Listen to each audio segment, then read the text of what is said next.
Good morning. Today I wanted to talk a little bit about this Walmart grill. They call it the Expert Grill. This is a smoker grill. It has the firebox is on the side of the grill, and it's cheap. I think I paid like $125, maybe less, at Walmart. That was no special sale. That was at the beginning of the summer. But anyhow, my first impression is that it leaks like a sieve. I mean it. You put something in there to smoke and it's going to be coming out everywhere.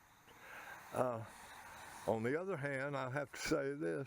I've owned quite a few grills in my life.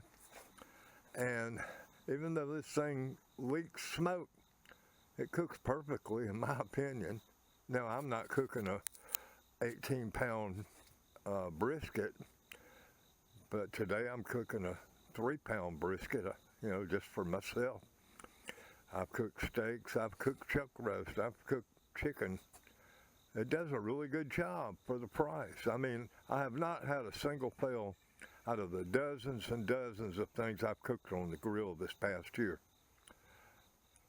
Now, if smoke does concern you, let me show you something. I bought this. It's a smoker gasket for grills that leak smoke. It's a 2-pack, and I put it on there. It's got it's self-adhesive, but I'll tell you this: when you cut it in half, it's hard to get the backing to peel off of it. So be very, very careful when you do that. You may have to just take a cigarette lighter or something and hold it up to the end that you just recently cut to kind of get it to curl up a little bit where you can start the backing coming off of it. The other thing regarding how bad this grill leaks, the last time I cooked, I forgot what I smoked, it's not important, but when I was done cooking, I closed the vent going to the firebox, and I closed the chimney vent. That's the only 2 vents on this device. The next day I came out, and this is what the firewood looked like that had been in the firebox. It may leak, but it's still tight enough around the firebox that when you close the vent, it'll put the fire out. I may put that back on my fire today. So the leaking does not bother me. Okay, and let me give you a couple of ideas on some accessories that might make this a lot more fun. My grill came with a temperature gauge on it. I noticed before I bought this that some of the comments on the Walmart website said their grill did not include a temperature gauge. So before I bought it online. I also ordered my own temperature gauge, and I'm glad I did. This one's really easy to read. When it's in the blue, I know I'm doing a smoking cook. When it's in the red, I'm doing barbecue. When it's over here in the white, I'm setting the world on fire.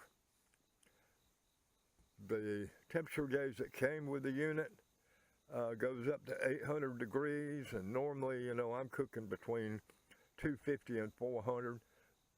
This one's just a lot easier to read than this. I wear glasses. Speaking of temperature gauges,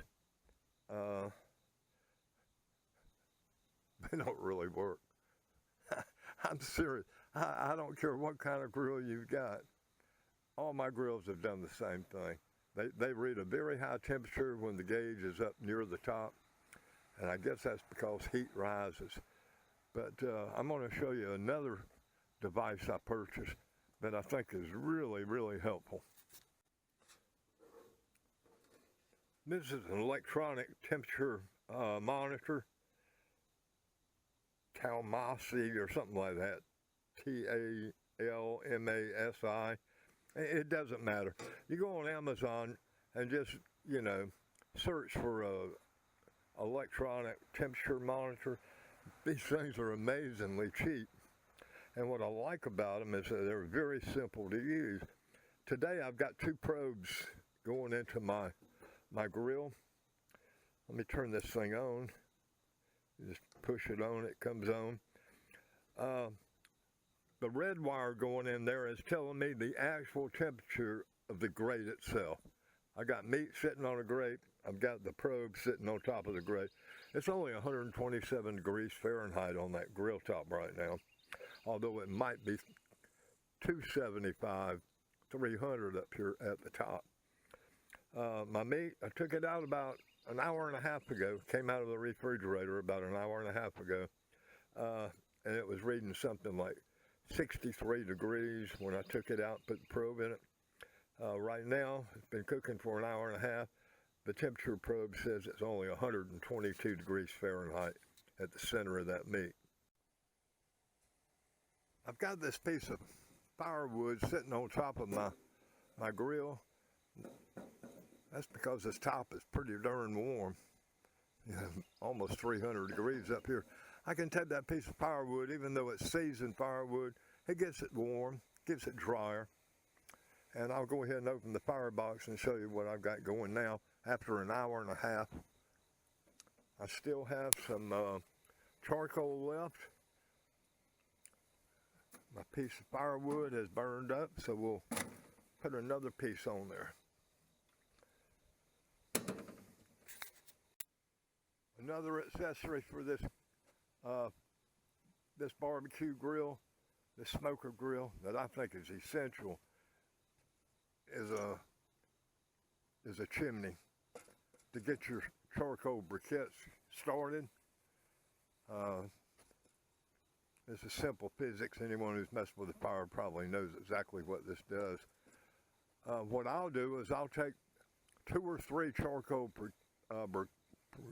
briquettes that are the type match light, and I'll throw them in the bottom of my grill and light them up, and when they get flaming, I'll fill this up with just regular Walmart charcoal briquettes and set that on top of the 2 or 3 match light briquettes. And in about 15-20 minutes, I've got a blazing fire going all through that thing, and then I'll throw it into my fire pit. You know, even though this grill is leaking, but this firebox is adjustable enough. I mean, right now I got everything wide open except for the chimney. I got it half closed. But it's been right now over an hour and a half, about an hour and 35 minutes since I started that fire, and one chimney of briquettes is still going pretty good in there. I might be able to get another 15-20 minutes out of it before I have to add to it. I'm lucky enough to live out in the country where I can cut down trees and stuff, so I have my own firewood. And I also have one neighbor.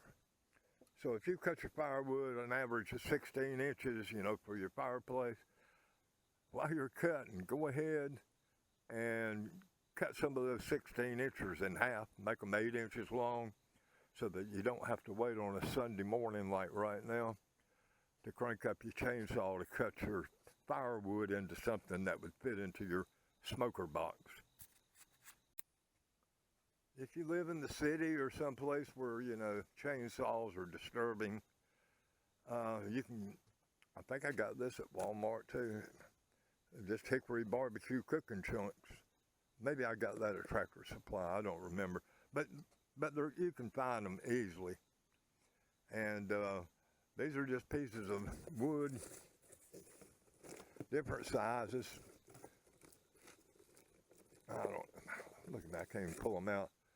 These are just little scraps of wood from probably some commercial fireplace, firewood operation. You get chunks of it. It's not worth the money you pay for it, but if you don't have any other way to get seasoned firewood for your cooking operation, I guess it's worth the money. This Walmart grill, the Expert Grill, has a little shelf here, and so far it hasn't collapsed. It seems, you know, okay. It's got a bottle opener here in case you drink pop or beer that has a cap on it, bottled beer. Has these little things where you can hang your, you know, your cooking utensils on, but they don't stick out very far. So if you're going to buy some cooking utensils, this was a gift, but don't buy these things with a fat handle. It'll be falling off, especially every time you put the cover on. Speaking of cover, I was happily surprised to discover that you can buy a cover for this particular grill. It doesn't say Expert Grill on it, but you can Google cover for the Expert Grill, cover for the Expert Smoker Grill, or cover for the Walmart Grill. And this one, you know, has a chimney, and it has the firebox on the right-hand side as you face the grill. Well, I ordered according to the picture, not according to the name. And I got something that says ACoverIt, ACoverItt, and it perfectly fits my grill. It has a chimney on the left side. It's a perfect fit too. It's a good grill. I had some dirt on there. It looked like a tear. It's a pretty good grill cover, and that's important, you know, to keep the thing from rusting. This is not stainless steel. This is cheap stuff, sheet metal. If you don't cover your grill, it won't be long, and your grill will be looking like my fireplace chimney here. So while we're talking about it and I'm doing it, you can see how well the smoker is working now. I just threw that piece of firewood in there just a few minutes ago. See how well that's taken off. Let me open this up and show you what we got going on. This is the small brisket. Right now I've got the flap folded up on it. When I get ready to singe my meat, I'll pull that down. But so one probe going into the meat. Right now that's 122 degrees, and I've got the other probe just laying on the grate, 120 degrees, and I can put my hand on it and tell you that I'm confirming that that is not wrong. That's about 115, 120 degrees right there. Although these things up here, well, before I opened it, were reading almost 300 degrees. So get you one of these. It's really important. I've got a tray under there catching the drippings. When I get near the, you know, after a few hours, I'll probably take that tray out and pour the drippings back over the meat. This is a small prime rib. I mean a small brisket. I've got a tray down here. This is leftover marinade from last night. Marinated this piece of meat, and it contains liquid, so for right now, it's providing a little bit of humidity inside this grill box. If that evaporates much more, I'll go get some apple juice and pour in there. I don't know if the flavor will actually get on the meat, but I just didn't want to throw it out. I could probably use water in that thing. Anyhow, I hope this gave you some ideas and also encourage you to give this Expert Grill a try, especially if it's your introduction to smoking. I mean, I've got no complaints about it at all. It was easy to put together. It leaked smoke. I put the gasket on there. It didn't seem to help that much, but after doing dozens of attempts with this thing, I've been happy every single time. I don't care if it leaks or not.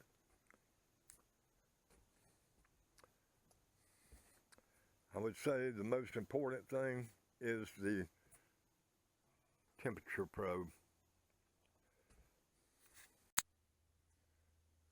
For cleaning my grill out, especially that firebox, I got, a little brush and a little tray to help pick up those ashes. I bought a something similar to a dust buster, thinking I could suck those ashes out. No, it was a mess. Don't even try doing that.